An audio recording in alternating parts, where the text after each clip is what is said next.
What if the parts of yourself you spent the most energy trying to fix, the oversensitivity, the inability to say no, the exhaustion that never quite goes away, what if those weren't flaws at all? What if they were answers? Answers to questions you were never allowed to ask out loud. Adaptations that your mind and body built, quietly and without your permission, during the years when you had no other tools available. Years when surviving emotionally meant learning to be a certain kind of person, and then forgetting somewhere along the way that you had learned it at all. Many people move through their entire lives carrying patterns they don't understand, patterns that repeat across relationships, across jobs, across decades. The same emotional dynamics showing up in different clothes, the same fears, the same exhaustion, the same hollow feeling that persists even when life, by every external measure, looks perfectly fine. And the most disorienting part is this: these patterns don't feel like patterns, they feel like personality. They feel like the simple, unalterable truth of who you are. But according to the body of work developed by Dr. Gabor Mate, one of the most respected and influential voices in trauma informed psychology, many of the traits we've come to think of as personality are in fact adaptations. They are the creative, intelligent, often deeply costly solutions that a child's developing mind constructed in response to an emotional environment that required them. Understanding that distinction between who you are and what you learn to become is not a small thing. For many people, it is the beginning of everything. Today, we are going to explore 9 psychological signs that tend to appear together in people who carry a particular kind of emotional depth and history.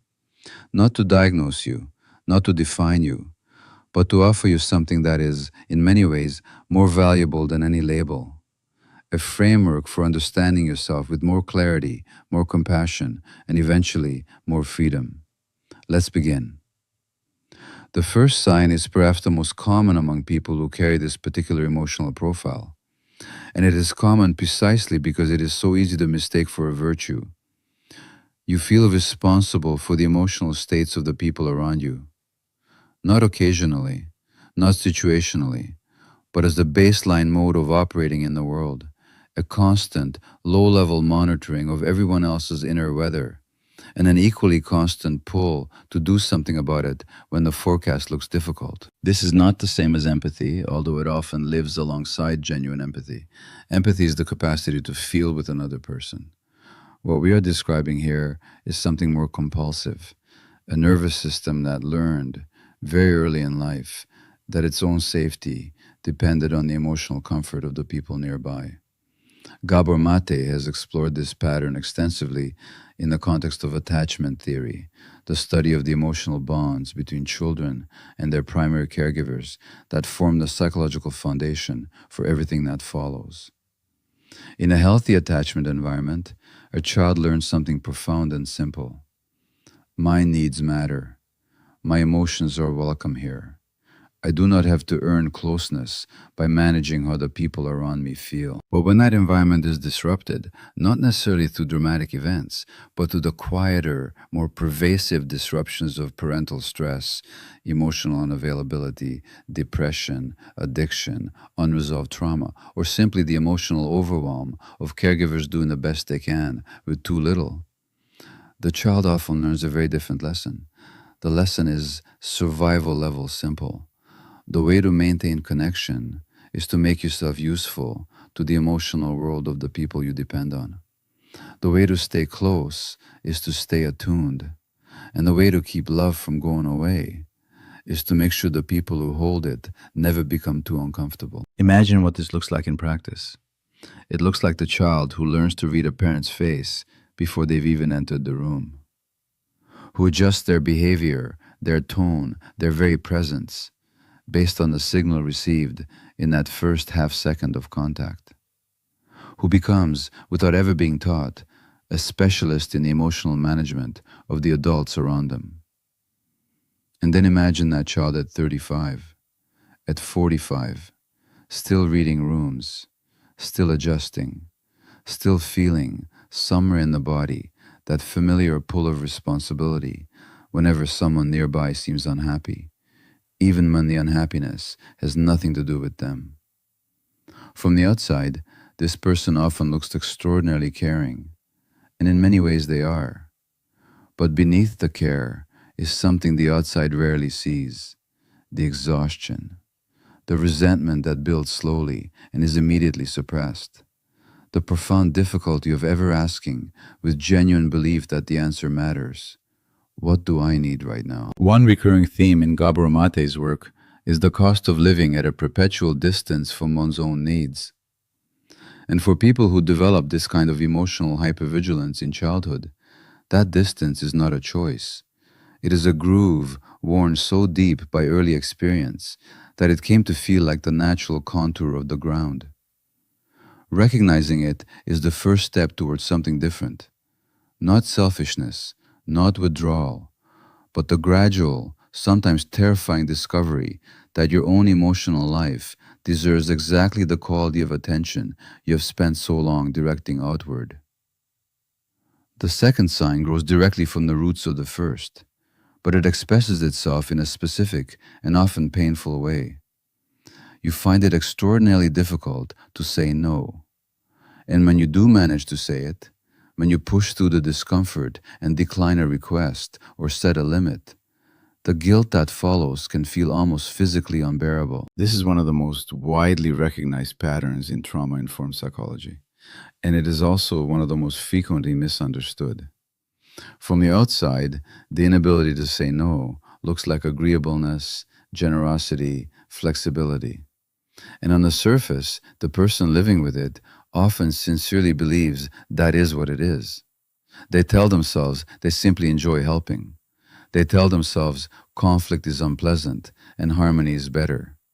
They find 100 reasonable sounding explanations for a pattern that is at its core driven not by choice, but by fear. From the perspective of Gabor Mate's work, the compulsive yes is almost always rooted in early experiences in which a child's authentic preferences, needs, or limits were treated as problems. Perhaps expressing disagreement reliably created tension. Perhaps saying I don't want to was met with withdrawal of warmth. Perhaps the child watched the parent become distressed whenever boundaries were asserted and learned through painful repetition that their own autonomy was a threat to the relationship they most depended on. The child's response to this discovery is not a character flaw. It is a rational adaptation. If my preferences put the relationship at risk, I will suppress my preferences. If my boundaries create pain for the people I need, I will dismantle my boundaries. I will become the person who always says yes, because yes keeps me connected, and connection, for a child, is not merely comforting. It is at the level of the nervous system a matter of survival. Fast forward to adulthood, the child is now someone who overcommits chronically, who agrees to things that cost them dearly, who lies awake running the mental arithmetic of everyone else's expectations, who feels at the moment of potential refusal not just social discomfort, but something older and more physical, a surge of anxiety that belongs not to the present moment, but to a moment decades earlier when saying no felt genuinely dangerous. Psychologists have noted that this pattern exists on a spectrum and can show up in many different life domains: at work, in friendships, in family relationships, in romantic partnerships. And one of its most consistent features is the resentment it generates. Because saying yes from compulsion is not the same as saying yes from generosity. It carries a silent ledger, and over time, that ledger becomes a source of real pain, both for the person maintaining it and often for the relationships it was meant to protect. This doesn't mean you are not genuinely generous. It means that your generosity may share space with something that was never a choice. And beginning to distinguish between the two is among the most clarifying and most difficult work a person can do. The third sign is quieter than the previous two And it is harder to talk about because the people who carry it are so often told and so often tell themselves that they have no reason to feel the way they feel. There is a persistent sense of emptiness that doesn't respond to the things that should fill it. Not sadness exactly, not depression in the clinical textbook sense, though it can sometimes shade into that territory. Something more like a low, steady hollowness, a background hum of insufficiency that follows you into your accomplishments, your relationships, your moments of genuine pleasure, and quietly waits for them to pass. You may have built a life that, by every reasonable external measure, should feel meaningful. People who care about you, things you've achieved, moments of real beauty and connection, and yet something does not quite land. Something remains just beyond your capacity to feel it fully. And then comes the guilt, because you look at your life and you know intellectually that you're fortunate. And the emptiness you feel begins to feel like ingratitude, which adds shame to the hollowness, which makes the hollowness worse. From a trauma-informed perspective, and drawing specifically on the framework that Gabor Mate has developed over decades, this kind of persistent emotional numbness is almost never about ingratitude. It is almost never a failure of appreciation or a sign of fundamental emotional incapacity. In many cases, it is the direct and comprehensible consequence of emotional neglect, not the dramatic, recognizable kind, but the subtle, pervasive, often invisible kind. Emotional neglect is defined not by what was done, but by what was absent. It is the absence of attunement, the consistent, responsive, emotional presence of a caregiver who could see what the child was feeling and reflect it back with care and recognition. It is the absence of the message, communicated again and again through presence and attention, that your inner world matters, that what you feel is real and important and welcome.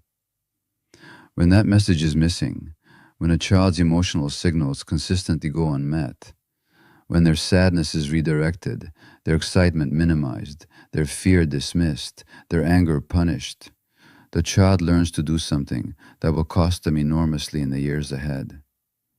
They learn to stop sending the signals.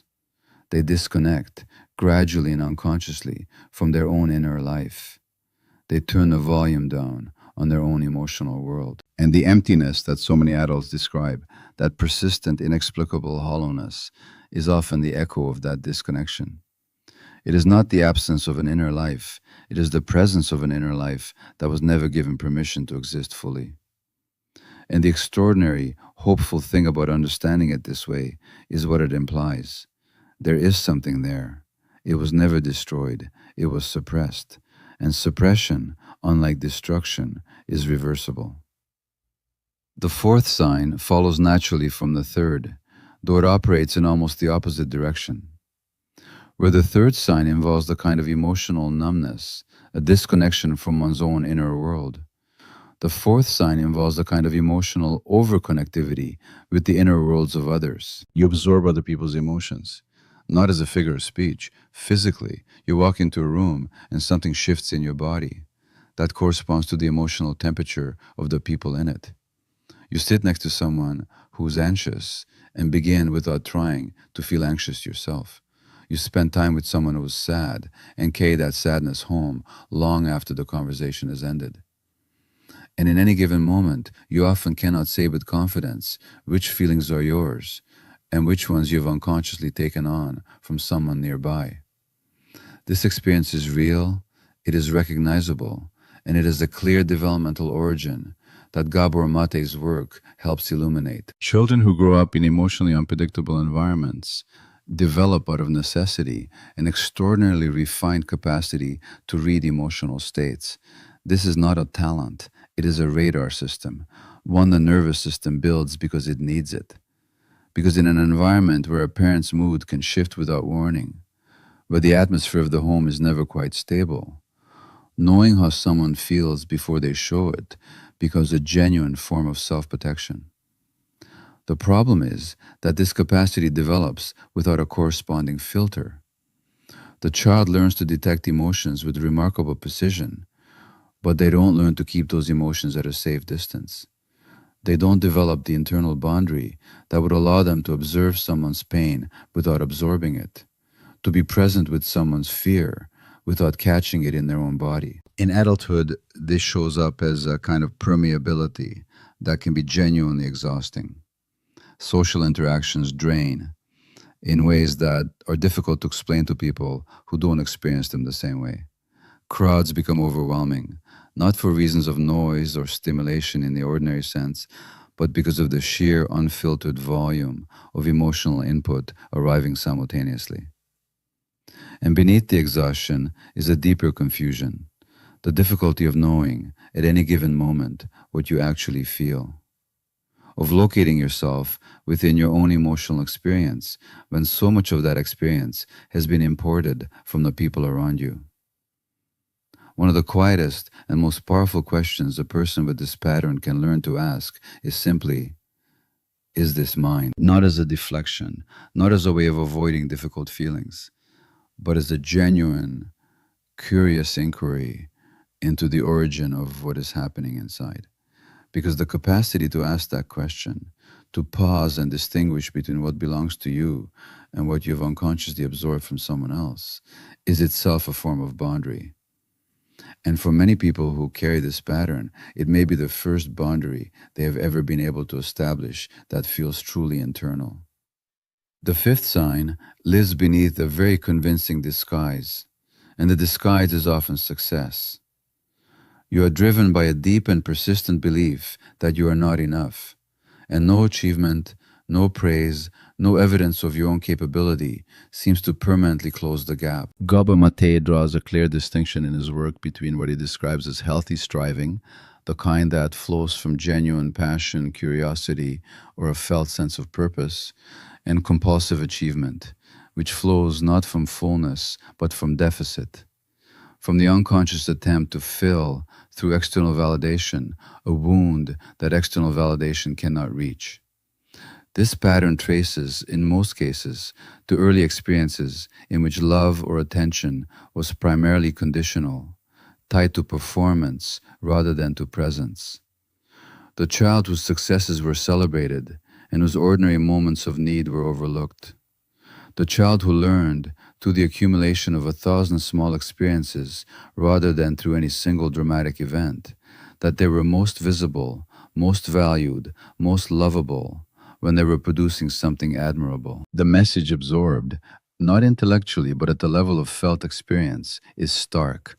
I am enough when I achieve. I am insufficient when I simply exist. That child becomes an adult who cannot rest, not because they lack discipline, but because rest feels genuinely dangerous. Rest means stopping the performance. And stopping the performance means confronting the possibility that without it, they are somehow exposed, somehow revealed as less than what they have been working so hard to appear to be. This is why the promotion doesn't satisfy, why the accomplishment feels hollow within days of its arrival, why the praise slides off without penetrating. Because the wound it is trying to address is not a wound of insufficient achievement. It is a wound of insufficient worth. And worth, genuine, unconditional, bone-level worth, cannot be earned. It can only be recognized. And recognizing it requires a very different kind of work than the kind this person has spent their life becoming expert at. If this resonates with you, it may help to simply notice, with curiosity, not judgment, the gap between how you speak to yourself about your own worth and how you would speak to someone you genuinely love about theirs. That gap is not evidence of a character flaw. It is evidence of a message you received before you had the capacity to question it. And messages, however deeply embedded, are not permanent facts. The sixth sign is one that touches on the most intimate territory in human experience. You crave deep connection, genuinely, powerfully, sometimes achingly, and you're also, often without fully realizing it, frightened of it.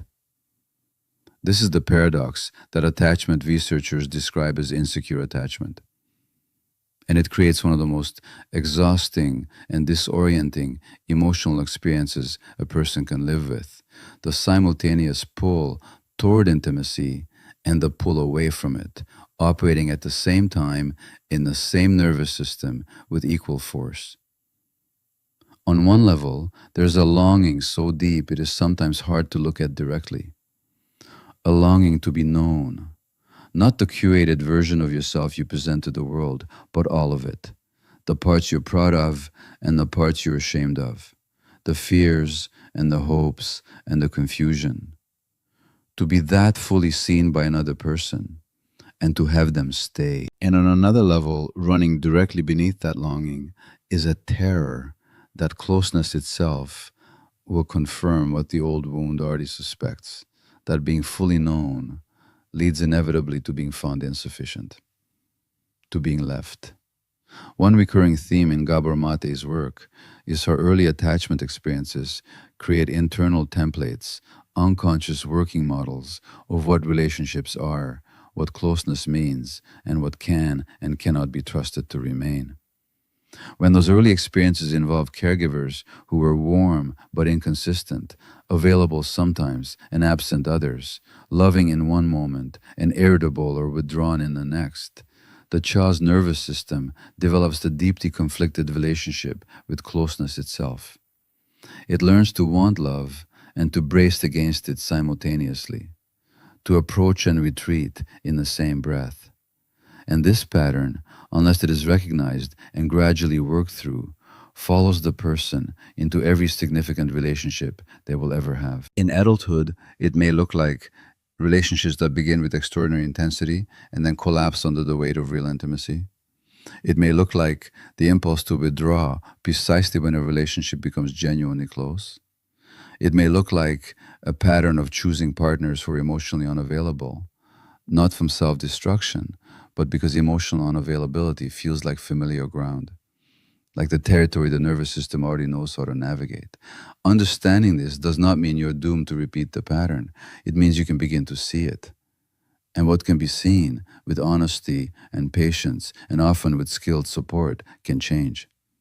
The seventh sign is one that almost everyone who carries it has normalized completely because it has been present for so long that it has come to feel indistinguishable from truth. You live with a relentless inner critic, a voice that evaluates your every action, decision, and quality of being with a consistency and a harshness you would never, under any circumstances, direct toward another person. The double standard is remarkable. The person with a punishing inner critic is often the same person who extends extraordinary grace to everyone else around them, who forgives easily, who finds compassion readily for human struggle and imperfection in others, and who, turning the same attention toward themselves, finds nothing forgiving at all. From a trauma-informed perspective, the inner critic is rarely an original voice. It is an inherited one, absorbed from the emotional atmosphere of the early environment, and internalized so completely that over time it stopped sounding like something external and began sounding like the voice of reason itself. It may carry the tone of a parent who held high expectations, a caregiver who expressed disappointment readily, a family system where approval was conditional on performance.